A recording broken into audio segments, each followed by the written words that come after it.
Good morning and good afternoon to everyone, depending where you are. My name is George Devendorf, and I'm the director of the Disaster Ready initiative. And I wanted to thank all of you for taking the time to join us for our latest Disaster Ready webinar today. Before I introduce our speaker, I just wanted to say a quick word about the Cornerstone On Demand Foundation and Disaster Ready. If we could go to the next slide, excellent.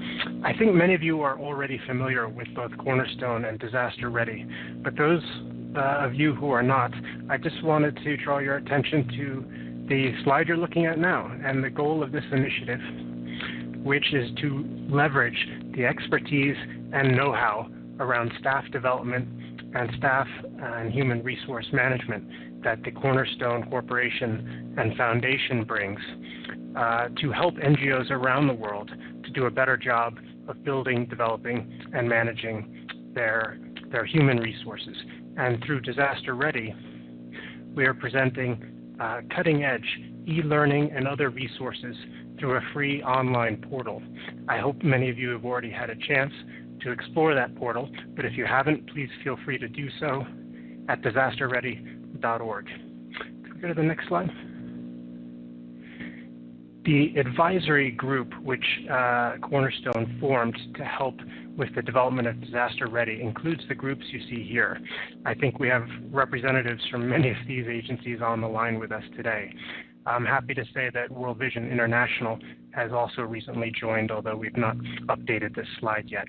In any event, these are the agencies that have taken tremendous efforts to ensure that Disaster Ready is focused on priority needs and is working in a collaborative way to help fill gaps and to avoid duplication as we try to bring various learning resources onto the portal. Next slide, please. So with that, it's my pleasure to introduce our speaker this morning, Amy Hillebo. I think many of you are probably already familiar with Amy. Through her work at Catholic Relief Services, she's played a leadership role within the Emergency Capacity Building project to advance their efforts around disaster risk reduction and climate change adaptation. In addition to being a driver within that interagency process, Amy is also one of the 3 co-authors of the Toward Resilience Guide that I hope many of you have had a chance to see before our meeting today on this webinar. In any event, Amy, it's a pleasure to have you with us, and the floor is yours. Thanks, George.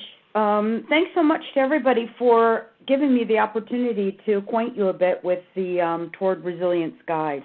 It does have a nice bright cover, so you may have seen it, and I think it stands out.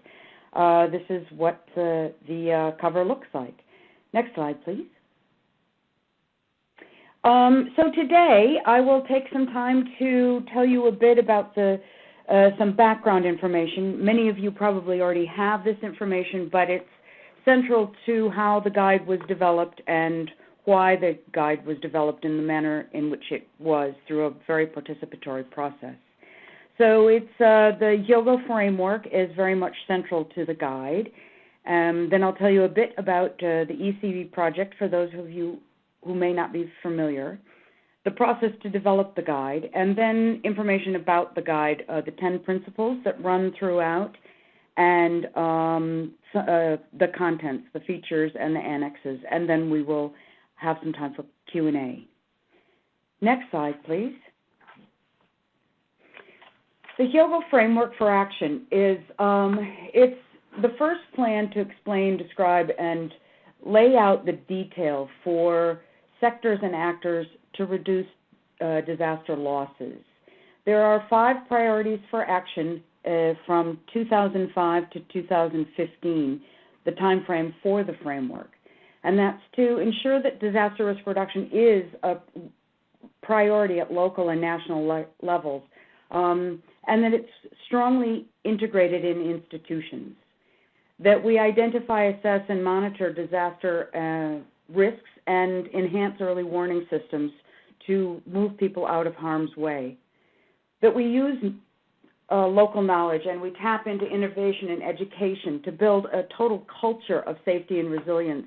And that's at all levels, in government, communities, in schools, throughout all of our lives. Attempting to work toward reducing the underlying risk factors, a longer-term approach, but something that definitely needs to be done to actually reduce risk in communities. And then strengthening disaster preparedness for effectiveness at all levels. So these are the things that the Hyogo Framework for Action seeks to achieve. And we're coming up on a time to revise the framework, so there's a lot of discussion about what has been achieved toward these activities and what needs to be strengthened for the next framework. Next slide, please. So the Emergency Capacity Building Project, many of you are familiar with this, but it is a collaborative effort of 6 agencies: CARE International, Catholic Relief Services, Mercy Corps, Oxfam, Save the Children, and World Vision International. And the goal of this 5-year project is to increase coordination and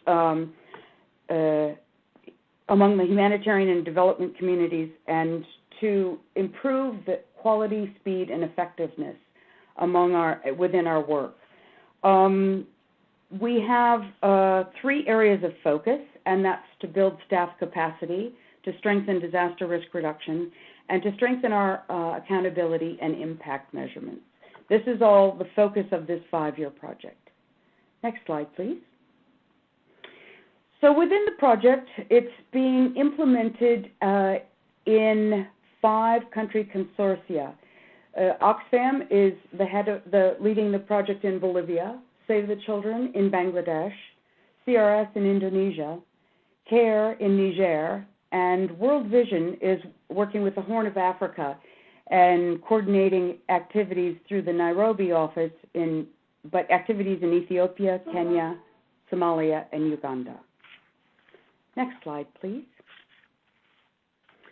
So the purpose of the guide. Well, in 4.5 years ago, when the ECB project was launched, each of the country consortia pulled together and developed some concept notes as to what they felt would be the greatest contribution that the ECB project could achieve over the 5-year period. One of the main goals of the project is to test, produce, and collaboratively pull together outputs that will provide, be useful resources for the wider humanitarian and development community. One of the things that was very pronounced in those concept notes was the need for to strengthen disaster risk reduction. And through the information that came from the field, it appeared quite clear that there was a lot of interest in getting a basic understanding of disaster risk reduction, how to implement programs, and the emerging issue of climate change adaptation. The indications were from the field that there's a lot of information out there, but it's difficult for staff to really identify what resources are most useful to them. There's almost too much information. At least that's the message we received. Next slide, please. So, in keeping with the nature of the Emergency Capacity Building Project, it was decided that we would collaboratively prepare a guide to support field staff to design and implement disaster risk reduction and climate change adaptation programs, and to particularly focus on the intersection of these 2 program areas. The first step that we took to determine what the guide should look like and what it should include was to do a scoping study with about 27 key actors in the DRR and CCA fields, and to determine, number one, if a guide was really needed, because there are a lot of resources available. 2, if so, to determine what the scope should be, and 3, any particular areas that the guide should focus on where there may be gaps in information. So that was the first step. And then following that, we worked with the 5 field consortia, gathered 2 representatives from each consortia at a conference in Bangkok to get their input on what they, from their perspective at the field level, are the needs. And one of the things we did leading up to that conference was to do a study with them to determine what resources they currently use in their work to design and implement these programs, and where they feel there are gaps, where they're spending a lot of time searching the internet for information that's really applicable to their work and what they're doing on the ground that isn't terribly scientific but really helps guide their thinking in designing and implementing programs. So with that, next slide, please.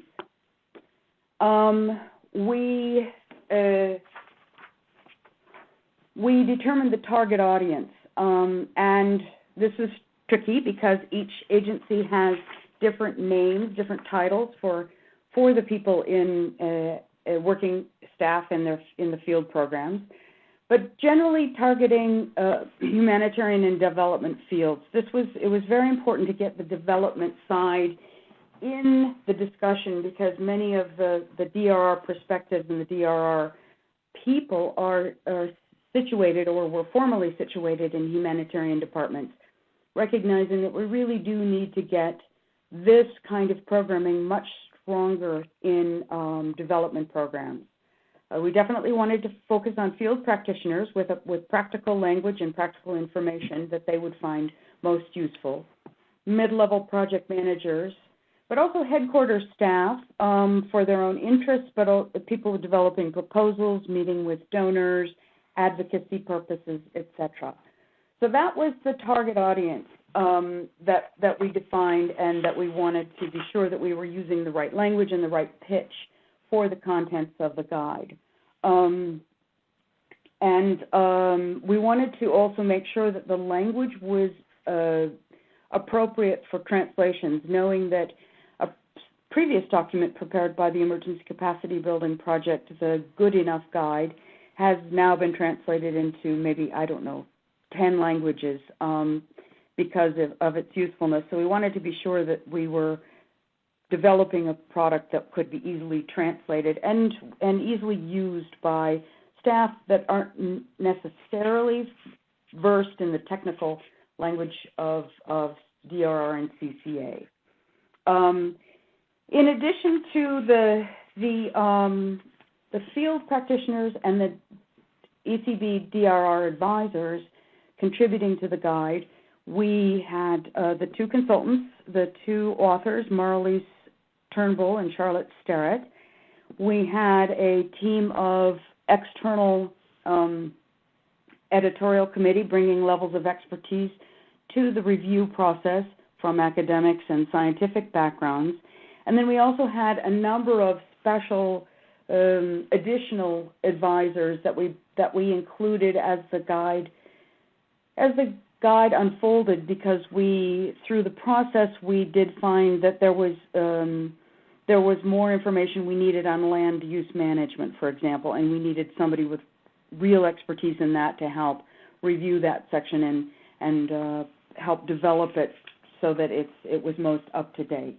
So there was quite a team working on the process over this 2 year. It took 2 years to develop the guide, and we kept a library of the comments. In all, I think we reached about 1,700 through the process to track them, group them, look at trends, look at some of the issues that really would call for revisions in the guide. We also, through the process, translated it into, at each point, translated draft 1 into Spanish and French so that the field could review and provide inputs to the first draft.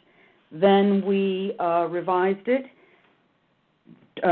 did the translations, did a second review by all of these actors, and then finally did a field testing to make sure that we had really hit all of the points that we needed to. The field testing took place in 5 countries. Only one was an ECB agency because we wanted to have a fresh look at it and see how people found it who had not been part of the process. So that is a snapshot of what it took over those 2 years to develop this guide. Next slide, please. We organized the guide around 10 principles. Those 10 principles run through each of the chapters, each of the sections, and I'll tell you a little bit about each of these principles. Next slide, please. Next slide. All right, so many of these principles are very much in keeping with the Hyogo framework, the 5 priorities for action, and we thought to provide illustrative examples for each of these, how they would look in a field program, and then in each chapter there's a case study. I'll tell you a bit more about that to really describe how the principles look. So we wanted to be sure people pay attention to all of these 10 principles and not separate them out, but include them as a group of principles. So increasing the understanding of the hazards and in the climate change context. So in understanding both that together and projecting forward, not just looking at historical patterns for hazards. Increasing understanding of exposure, vulnerability, and capacity. And that includes, again, an analysis of the climate change, the situation currently observed, and potential changes in the future, and to look at among the stakeholders at all levels of vulnerability, capacity, and exposure to understand the full picture. Next slide, please. Recognizing rights and responsibilities, understanding that governance systems and political environment need to enable at-risk populations and be accountable for decisions, actions, and omissions. And also the role of other stakeholders, including NGOs, that should be complementary to and enabling of the relationship between duty bearers and right holders. We want to consider the strengthening participation of and the action by populations at risk. Keeping in the forefront of our planning is that all people at risk have a right to participate in the decisions that affect their lives. They have the firsthand knowledge of the issues that's affecting them and what kinds of things will help to reduce their disaster risks. It also, engaging the population, the participation also shows evidence of building strategies that show ownership and sustainability, and looking to be sure that populations at risk, including the men, women, and children, are included in discussions.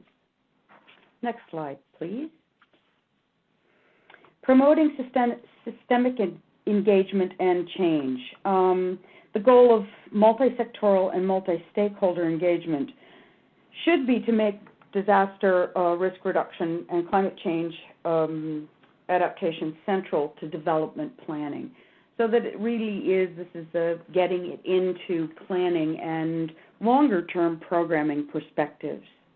Fostering synergy between multiple levels. That's, again, speaking to enabling environments, including the political and government levels, and actions taken at household and community levels.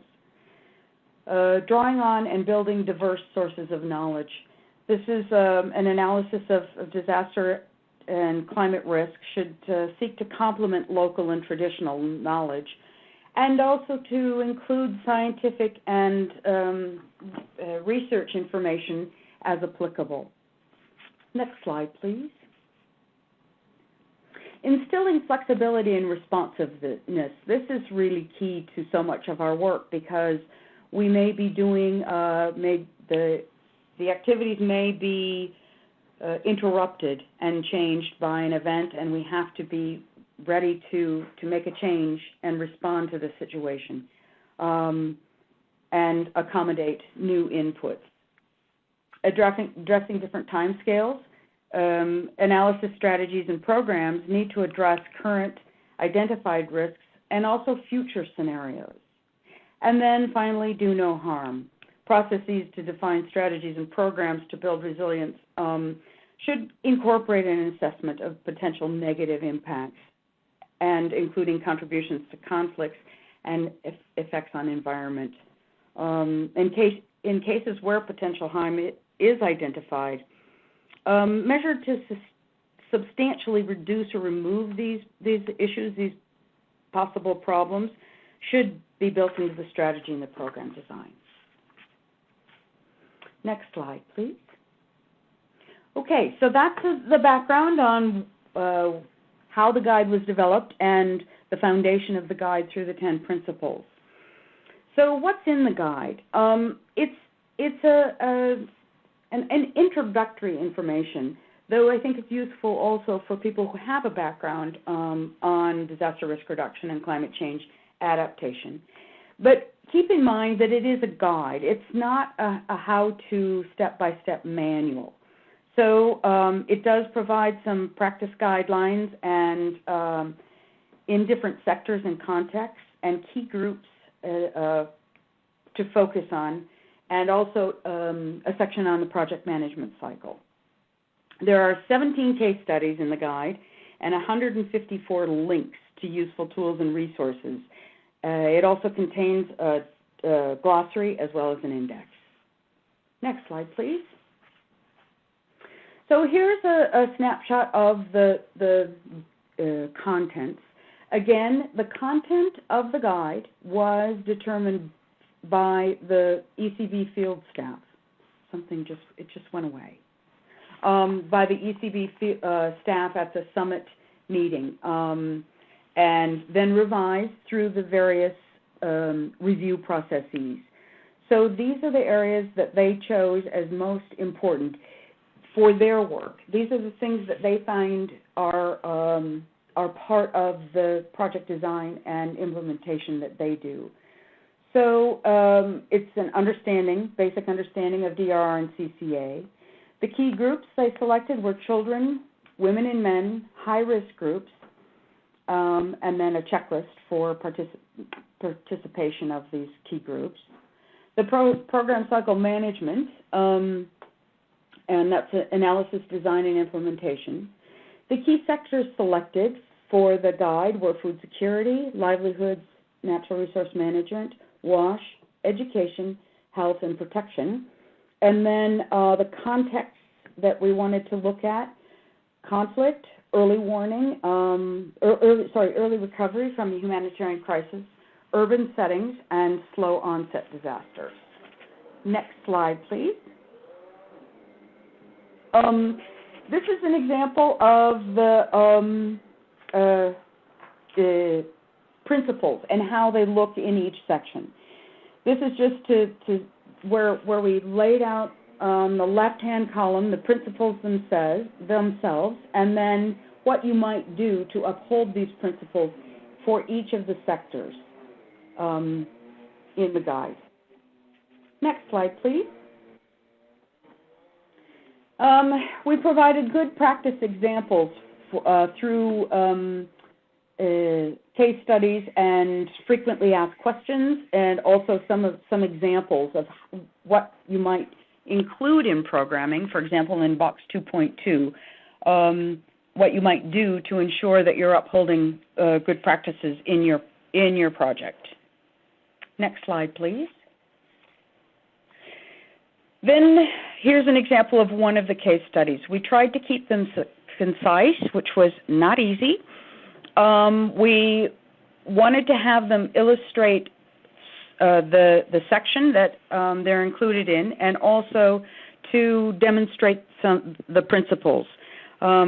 It was difficult to get case studies because I find case studies are not, they're very difficult to pull together and have them meaningful. The other question that comes up is that the group did want to have case studies from other agencies included in the guide. However, we ran into difficulties with this because to get case studies from other agencies, through other experiences, we really needed to have a fairly well-crafted, almost final guide so people could see where what kind of document their case studies would be included in. And since the guide was evolving due to the participatory process through the whole time frame, that became quite difficult. So we don't have as many examples from other agencies as we had hoped. Next slide, please. The resources and tools. We put together, these are the resources and tools relate to each section. We did a thorough search on what people find to be the best resources, and that went well beyond the ECB agencies, what people are using, and to try to get the most up-to-date and recent resources. Always tricky because things are coming out every day, but we wanted to make a shortcut for people who are struggling to find information that's most useful for their work, because it can be quite overwhelming by just doing searches. So we have a brief description of the tool, and then on the online version, the links are live, so you can just go straight through that link or copy and paste it into your browser to get to the link. This is one of the things that many people have already said that they really appreciate about the guide, because it's a real time saver for their needs.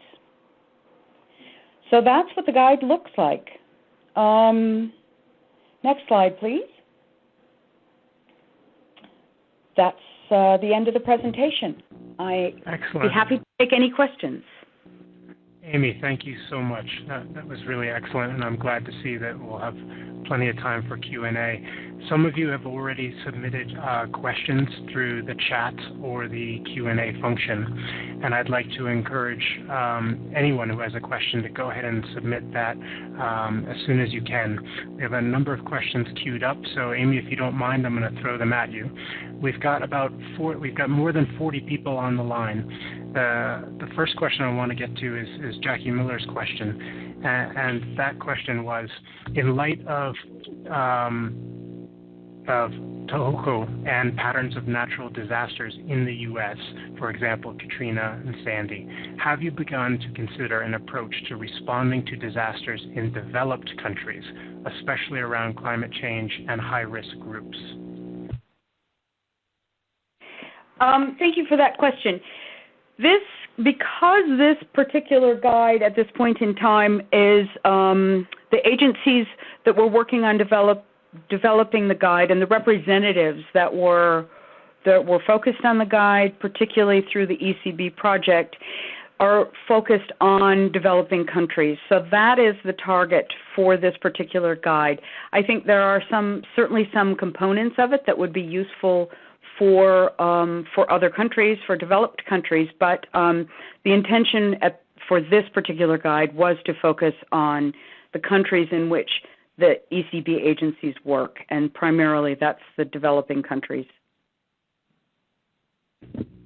Understood. Great. Second question, is DRR doing an online course on the guide?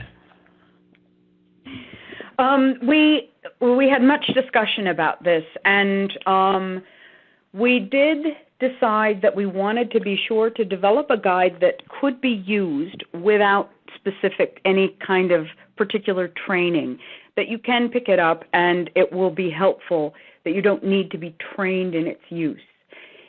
However, people do like to have an introduction. They like to listen to some of the examples, and so we are in the process of developing a module, not a training as such, but to help people become acquainted with the guide.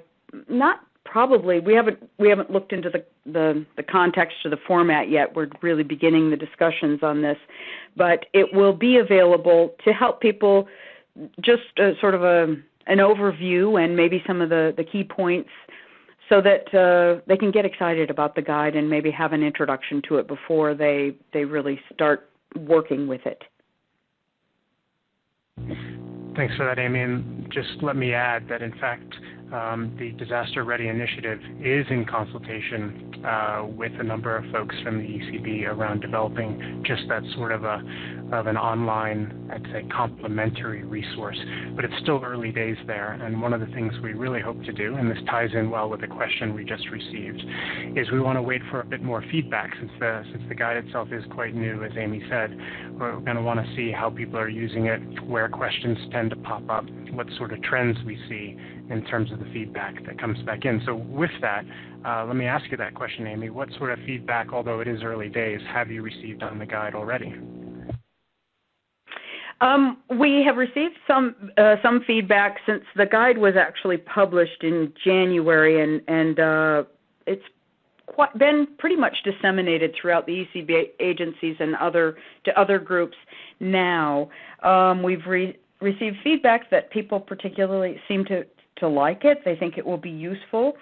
And specifically, we have asked the ECB agencies, the field programs, we're going to ask them to report back in June after they've had the guide in their hands for a couple of months to see what kinds of things are most useful to them and what kinds of things they may be struggling to understand, or if there would be areas that we would like to emphasize in the online accompaniment so that it would really meet their needs. So that's up to the use. Excellent. Okay. Okay. The next question that came in is one that we often get when there's a guide released into the wild of the humanitarian community, and that is, are there plans to translate the guide into languages besides French and Spanish, and what would be the time frame for those? The guide is currently being translated into Bahasa for Indonesia.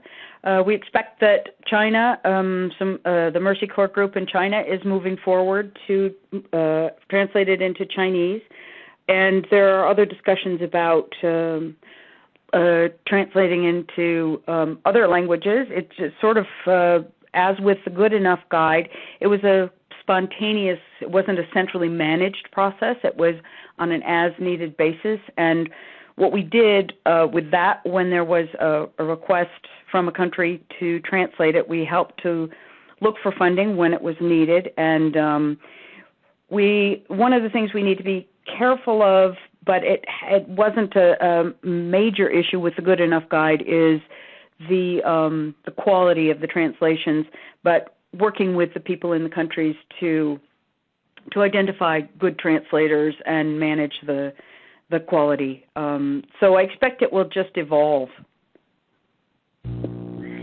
Understood. And I think, as we all saw with the Sphere initiative, that quality of translation issue was always present. And I just wonder if there's an agency out there that wants to spearhead the translation of the guide into a particular language. As you said, Mercy Corps is thinking of doing in China. Who should they get in touch with? Is it you or the ECB Secretariat? How would that work? Yeah, at this point it would be ECB Secretariat, and then they can help us to manage the process. As it is an ECB product, I think that would be best. Understood. Great. So a related question was, is the guide available online? And I think you mentioned it is. It would be at the ECB website. Is that right, Amy? Excellent. Okay.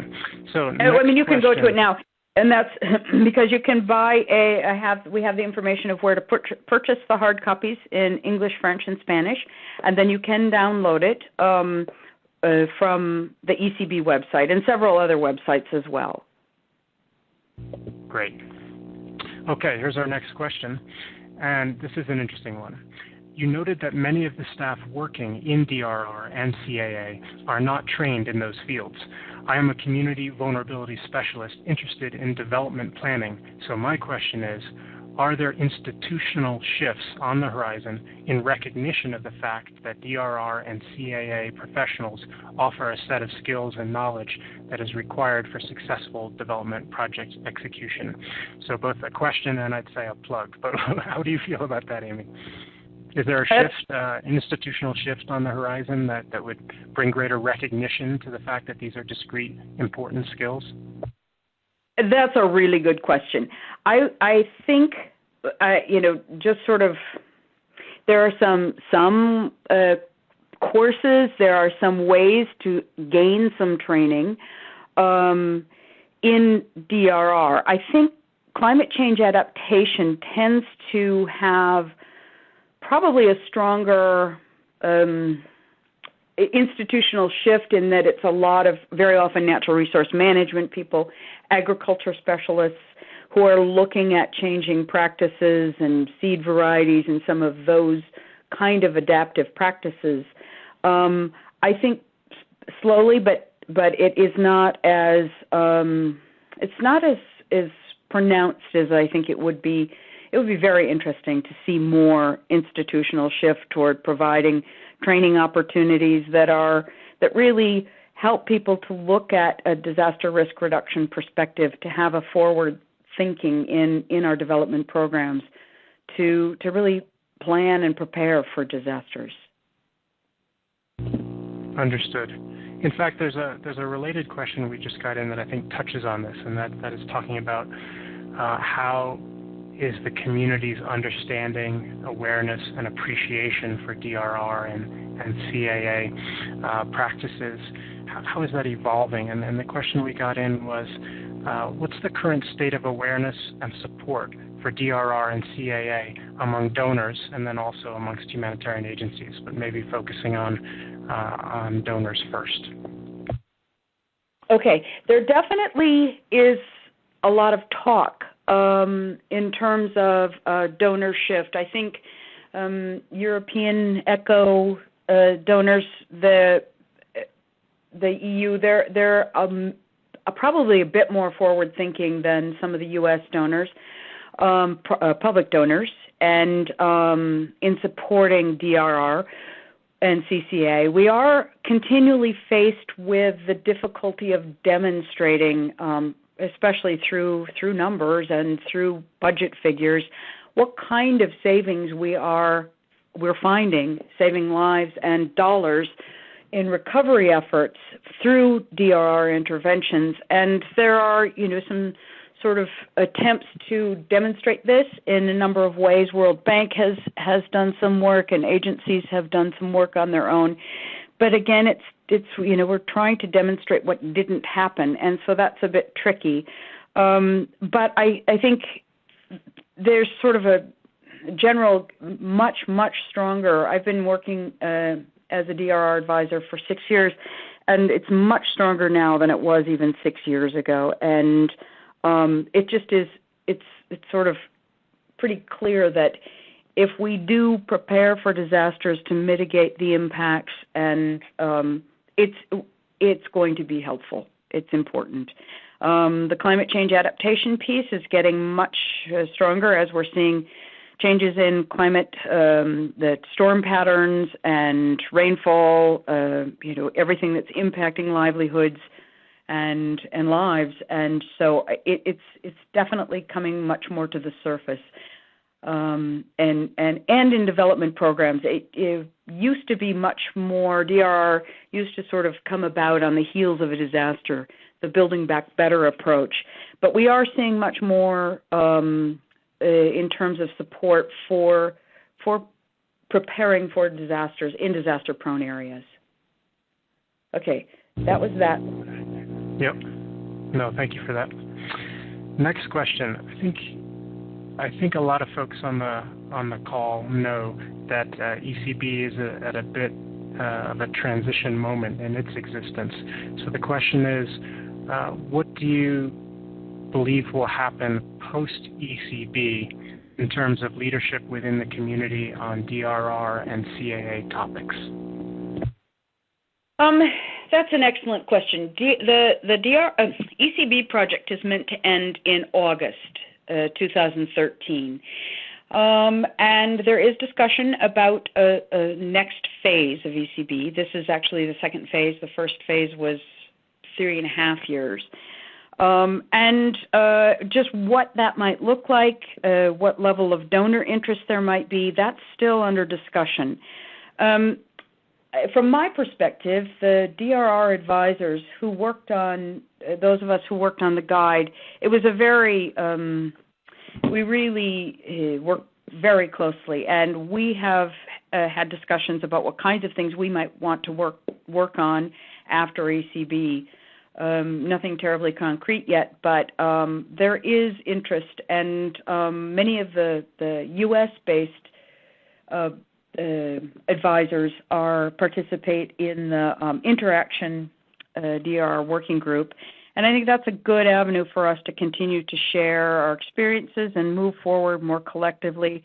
Of late, I've seen that particular group looking for as being a nice place to request resources, look for information, see if people have been have experience in this or whatever, and a good place for exchange. So I hope that we all are able to continue to contribute and participate in that group. That was a plug for that group. Okay, duly noted. Thanks for that.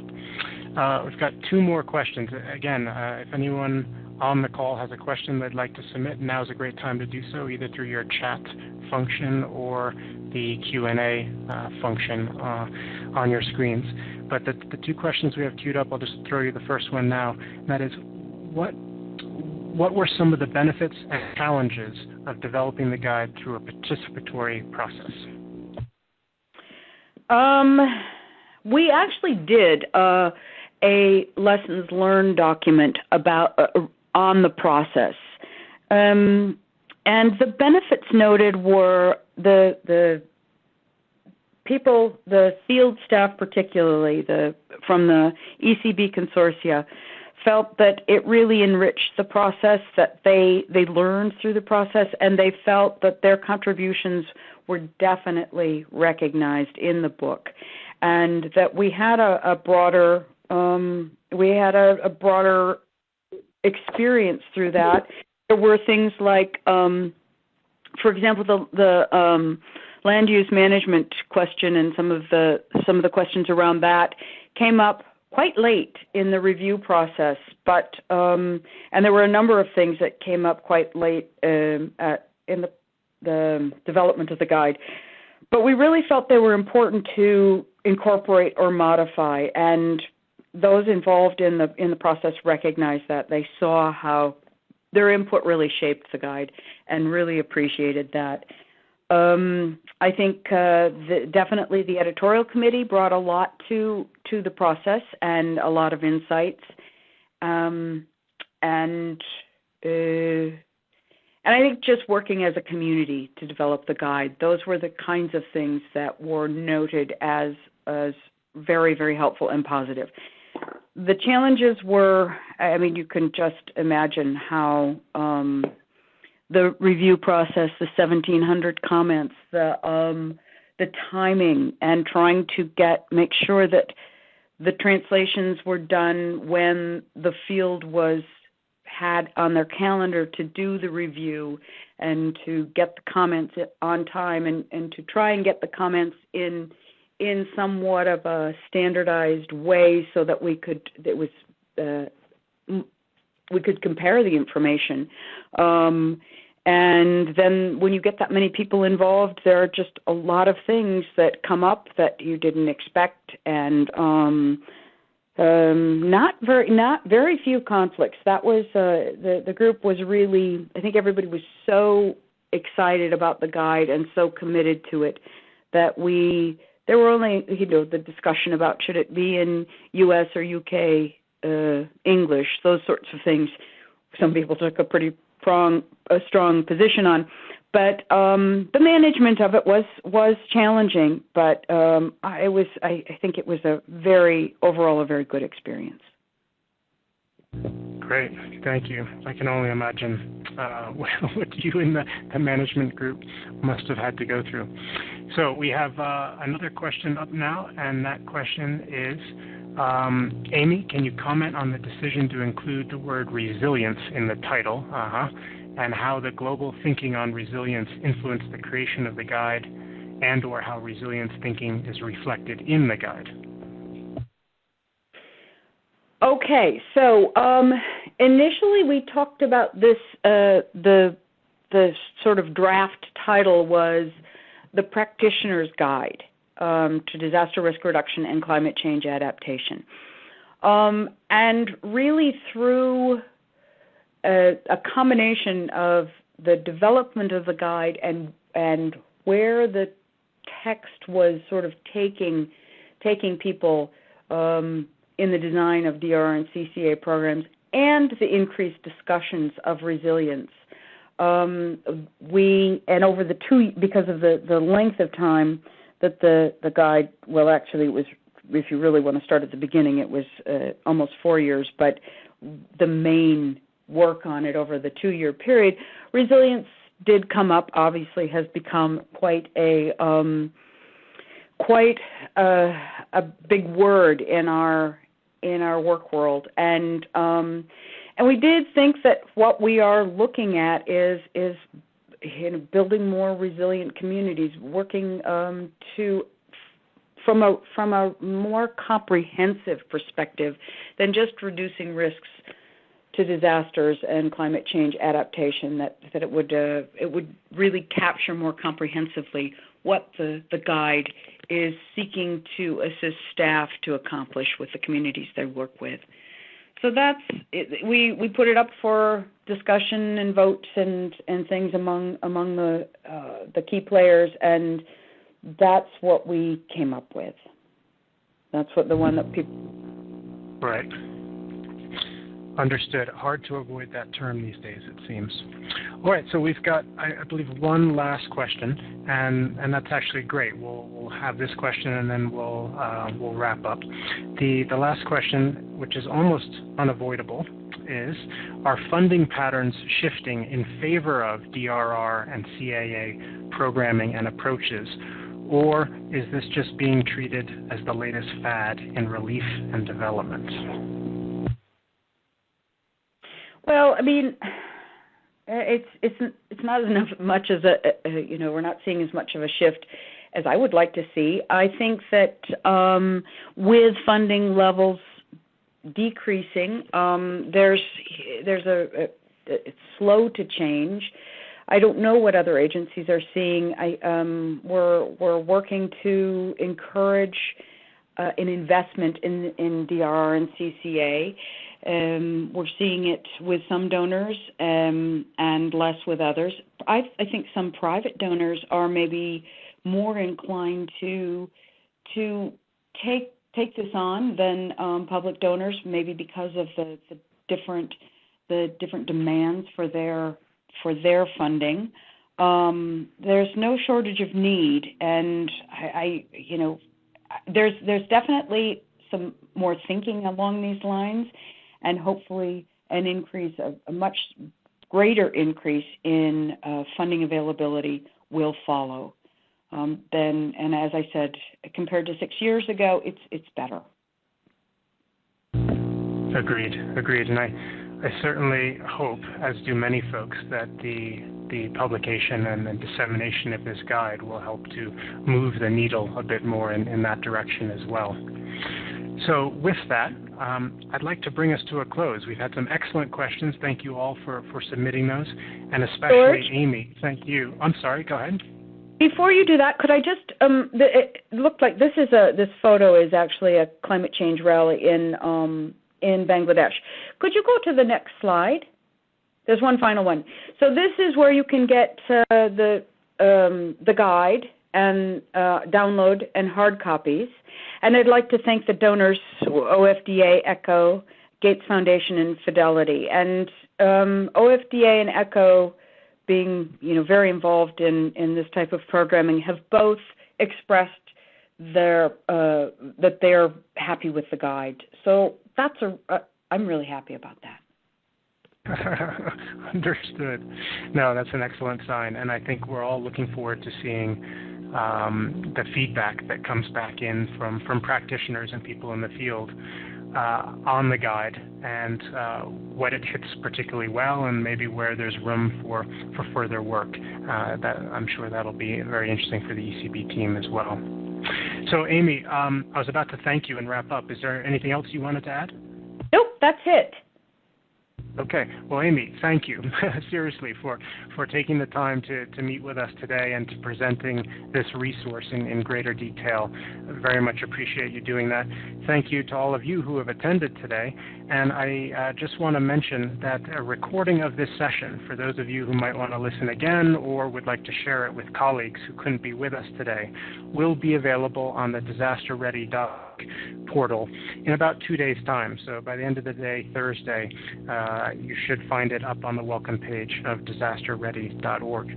And finally, I'd just like to say that we look forward to seeing you all again at our next webinar. That webinar will take place on the 7th of May, and that'll be with Veronica Faubert of the SPHERE project team. Veronica will be walking us through the new SPHERE Handbook in Action e-learning course that many of you have probably already heard of. And we have an excellent opportunity to hear from Veronica, who is really the producer of that course, and ask her any questions that. Again, 7th of May, and that'll be at 8 a.m. Pacific, 11 a.m. Eastern, 5 p.m. Central Europe time. So with that, I would just like to again thank you, Amy, and also Rahman and Jeanette for helping us with today's webinar, and we look forward to seeing you all again in May. Take care, everybody.